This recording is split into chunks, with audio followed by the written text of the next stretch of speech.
नाजरीन अस्सलाम वालेकुम। IND टुडे न्यूज में आपका खैर मकदम करते हैं। आइए देखते हैं ये तफसीलात।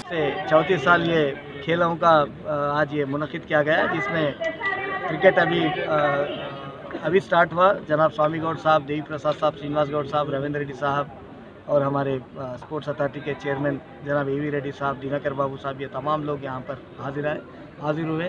और रियासत की जानिब से हर साल में 2 दिन स्पेशल छुट्टी देकर सरकारी मुलाजिम को खेलने का मौका तेलंगाना के सरकार के जानिब से मिल रहा है। बेहद हम लोग हैदराबाद डिस्ट्रिक्ट से सरकार के शुक्रमंद हैं और इंशाल्लाह हर काम में तेलंगाना के सरकार के साथ रहेंगे। जो तुलबा का ख्वाब था सुनहरा तेलंगाना, वो सुनहरा तेलंगाना में भी सरकारी मुलाजिमीन का बड़ा हिस्सा रहेगा। इंशाल्लाह हिंदुस्तान के दीगर रियासतों से आगे ये रियासत को ले जाने का वादा किए थे, वो ले गए और भी इसके लिए काम करेंगे। बहरहाल आपके जानिब से फिर से एक बार तमाम सरकारी मुलाजिमीन को मुबारकबादी देते हुए थैंक यू वेरी मच। जय तेलंगाना।